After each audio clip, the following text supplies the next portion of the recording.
Por ser uma questão de um vestibular paulista, o texto enfatiza bastante a origem do povo que acabou compondo aquele atual estado. O texto apresenta claramente algumas alternativas que serão úteis para a resolução da questão. Ele diz: como decorrência do caminho, constituiu-se a civilização paulista. Na faina sertaneja e predadora dos paulistas, desenvolveram-se hábitos próprios. Nesse caso, hábitos como tributários dos indígenas, incorporados mesmo por aqueles que haviam nascido na Europa, como o homem vindo do Alentejo, Antônio Raposo Tavares. Então fica claro como que no meio daquele sertão ou daquela mata, homens haviam criado uma legislação paralela, para não dizer alternativa.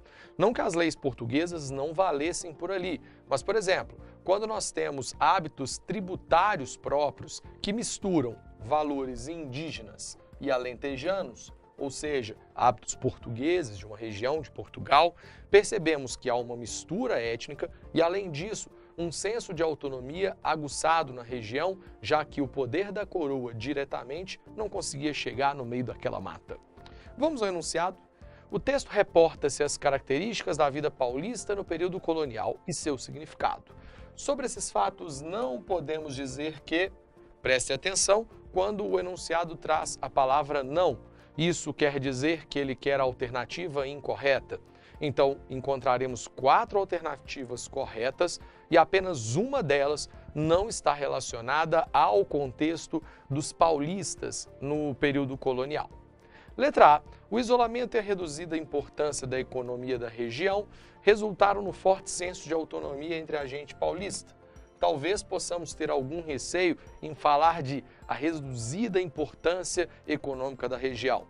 Mas, diante de um Brasil que se fazia sobretudo com o açúcar do Nordeste açucareiro, mais no litoral, e o ouro das minas mais tarde, nós podemos pensar que São Paulo acabava de fato, então, cumprindo um papel secundário nesse contexto para a economia colonial.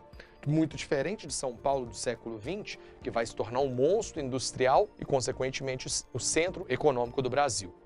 Letra B. Casas de taipa, móveis rústicos, tendo como idioma dominante o tupi-guarani até o século XI. Essa era a vila de São Paulo. Mais uma vez, uma alternativa correta. Casas de taipa e móveis rústicos remetem a um lugar onde não chegavam nem materiais para construção e nem móveis finos, vindo da Europa e nem de outros grandes centros, de fato condizendo com o ambiente rude paulista. Talvez a ressalva a ser feita por alguns é sobre o idioma dominante, o tupi-guarani, e de fato, como o próprio texto diz, muitos elementos indígenas, entre eles a língua, predominavam na região até mesmo o século XI, antes da formação de um Brasil independente. Só no século XIX nós vamos ter uma padronização linguística na região. Letra C.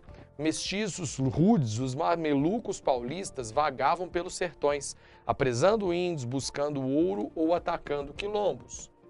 Aqui nós temos um termo mamelucos, que remete à união ou a uma mistura entre índios e brancos, o que o próprio texto já diz, e além disso ele apresenta funções feitas pelos paulistas, ou bandeirantes, talvez você conheça assim, quando ele fala que eles apresavam índios e buscavam ouro, já que a economia na região, como a própria letra A diz, era uma economia ou tinha uma importância secundária. A letra D atribui o alargamento da fronteira exatamente à luta desses homens pela sobrevivência. E, de fato, ao procurar ouro, ao procurar índios para a escravização, esses homens acabavam alargando o conhecimento sobre o território e, consequentemente, fazendo com que a fronteira luso-brasileira acabasse se expandindo de uma maneira considerável. Portanto, o trabalho dos bandeirantes levou a uma ampliação do mapa do Brasil colonial. A única alternativa incoerente com o modo de vida dos paulistas é a letra E, que fala sobre um suposto prestígio do bandeirante, a integração desses mesmos, ele até usa o termo vicentinos para remeter à capitania de São Vicente, à economia exportadora açucareira. Se formos parar para pensar, esse bandeirante vindo da capitania de São Paulo não teria como se integrar de maneira efetiva à economia exportadora açucareira, já que grande parte dela estava exatamente imbricada no litoral nordestino. Então, por uma inconsistência geográfica, a letra E é a única alternativa incoerente, que é exatamente o que o enunciado buscava.